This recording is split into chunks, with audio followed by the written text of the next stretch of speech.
सनातन धर्म में गोहत्या महापाप है। गोहत्या करने वालों को समर्थन देने वाले को भी यह पाप लगता है।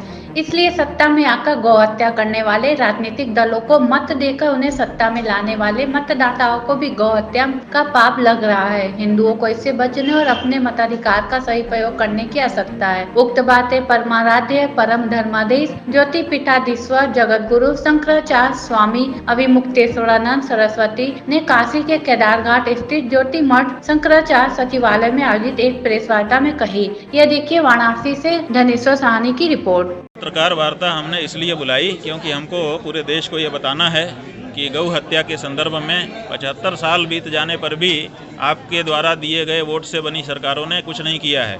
आप हिंदू, आप सनातनी, आप गौ भक्त वोट देते चले जा रहे हो, सरकारें बनती और बिगड़ती चली जा रही हैं और गाय कटती जा रही है। तो जो गाय कट रही है वो जो शास्त्रों में महापाप लिखा है वो किसको लगेगा?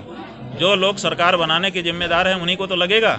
तो प्रत्येक मतदाता को गौ हत्या का पाप लग रहा है और इसी कारण से बेचारे घर में दुखी हैं, समस्या में हैं। तो उनके घर में समस्याएं हमारे पास आकर के रोते हैं कि गुरुजी हम परेशान हैं। अब हम तो जान रहे हैं कि तरह तरह के पाप हो रहे हैं जिसमें आप भी सम्मिलित हो। इसीलिए आपकी जो समस्या है, आपका जो कष्ट है वो तब दूर होगा जब कम से कम गौ हत्या बंद हो। तो गौ हत्या बंदी के लिए जो गौ माता राष्ट्रमाता प्रतिष्ठा आंदोलन चल रहा है उसमें पूरा देश सम्मिलित हो और आप पत्रकारों के माध्यम से ही हम लोग ये बात लोगों तक पहुंचा सकते हैं। इसीलिए आपको बुलाया है और क्या है। आप इसके लिए यात्रा भी करेंगे, पैदल यात्रा? हाँ बिल्कुल करेंगे। गौ माता के लिए जो कुछ करना पड़े कम है। अगर उनके लिए पैदल चलना पड़े, नंगे पैर चलना पड़े, चलेंगे। लोग हमसे पूछते हैं, फेसबुक में सवाल उठाते हैं कि शंकराचार्य ने क्या किया है। शंकराचार्य गाय के लिए सड़क पे खड़ा हो रहा है, चल रहा है नंगे पांव। हम पूरे देश से आह्वान करना चाहते हैं कि आइए और शंकराचार्य जी के साथ चलिए। आगे चलना हो तो आगे आगे चलिए, हम पीछे चलने को तैयार हैं।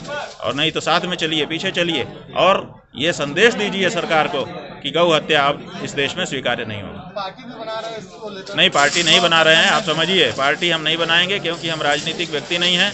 हम वोट नहीं मांगेंगे क्योंकि हम राजनीतिक व्यक्ति नहीं हैं। हमको सत्ता सरकार नहीं बनाना है, लेकिन हमको ऐसी सरकारें जरूर चाहिए जो कम से कम हमारी आस्था पर कुठाराघात न करती हों।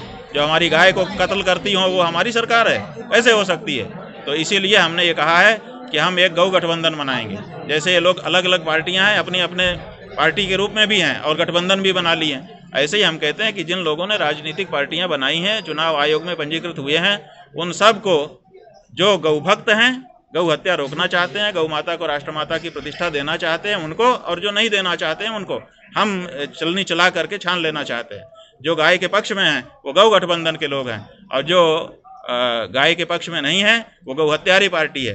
तो गौ हत्यारी पार्टी को हम हिंदुओं को बताना पड़ेगा ना कि गौ हत्यारी पार्टी को मत दो, गौ गठबंधन वाले को दो। तो जो पार्टियां गौ गठबंधन में आ जाएंगी, शपथ पूर्वक कह देंगी, उद्घोषणा कर देंगी कि हम गाय हत्या नहीं करेंगे सत्ता में आने पर, हम उनको रिकमेंड करेंगे कि हिंदू इनको वोट दे सकते हो, तुमको इनको वोट देने से गौ हत्या का पाप नहीं लगेगा। और जो पार्टियां ऐसा नहीं कहेंगी उनको देने से गौ हत्या का पाप लगेगा। तो इसके लिए गौ गठबंधन हम तैयार कर रहे हैं। सरकार